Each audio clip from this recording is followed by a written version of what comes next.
So in this video, I want to walk you through the submission process on Gradescope and also show you the various issues that might come up when you're submitting your problem set for autograding. So here I am on Gradescope, I logged in, so I'll go to SML201, I'll go to problem set 1, and I'll submit a solution that's actually correct. So this is this file, ps1.r.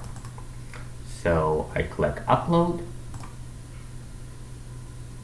I need to click close, and I need to wait for a bit, about a minute. So I resumed recording. This is what things look like when you passed all the visible tests and you submitted the problem set. Now, just because you passed the visible test does not mean that your submission is perfect, because there are also invisible tests which will be revealed after the problem set deadline. So you need to make sure to thoroughly test the functions that you're submitting, not just trust that because you passed the visible tests, everything must be fine. So you can resubmit your problem set kind of as many times as you like before the deadline. So to do that, you click the resubmit button. And what I'll actually do is now submit something that doesn't work in various ways. So the first thing that I'll show you is what happens when I submit a file that's not named what it's supposed to be named. So here I named it not ps1.r.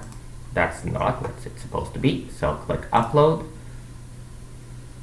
close, and I'll wait for a second. So I'll pause the recording and resume later.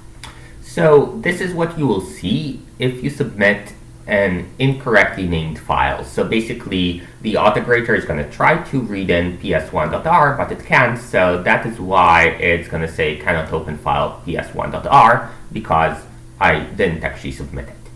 Okay, so that just tells you wrong file name.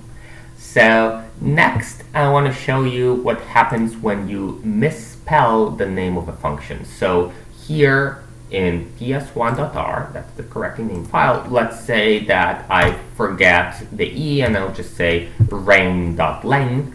Of course, this is not the correct implementation of range.length anyhow, right? So don't copy this doesn't work. So I'll try to submit this ps1.r. So I'll do resubmit again, and I'll submit ps1.r with the incorrectly spelled function. So I'll say upload. So this is the output that they get. So now it's saying that it's trying to test the function range.length, and it's giving it this argument, so the vector 4, 5, 10, and it's expecting 6. But what happened is it could not find the function. So if it says could not find the function, either the function is not implemented yet, so you're just submitting a partial solution, or if you think that you actually did implement it, you probably just misspelled it. So that would be the issue here. You see that for the other problems in the problem set, of course, the file that I submitted, this one just doesn't have those functions, which is why it also says cannot find the function compute GDP call, and this one and this one. Okay, so that's what happens when you misspell the name of a function or just have not implemented it yet. So let me fix the spelling issue. So I'll say range.length. So now I do have this function. The only issue is that it doesn't actually return the right thing. It returns median of vec. So let me try to submit this one.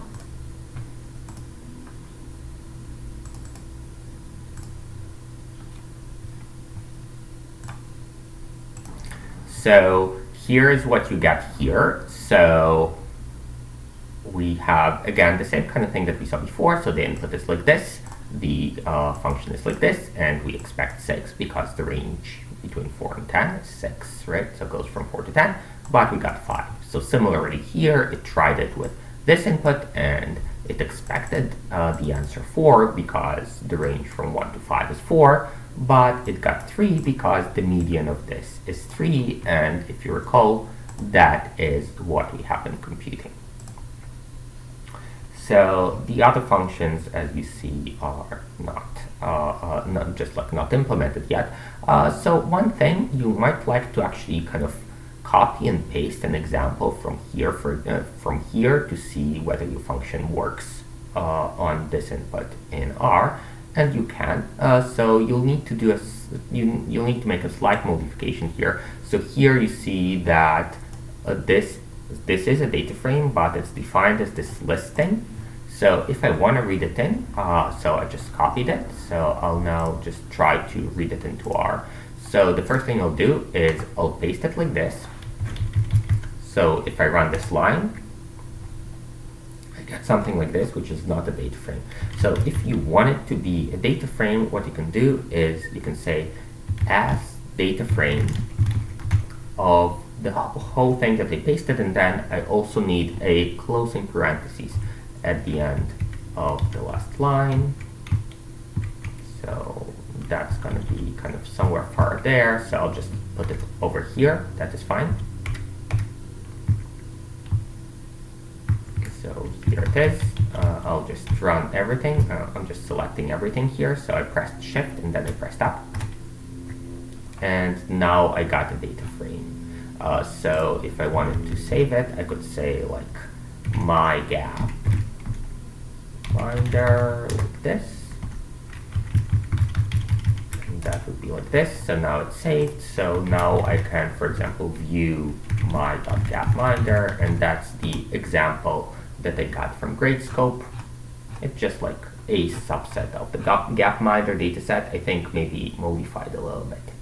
So you can try your function that you write with this input my.gapminder now that you got from Gradescope.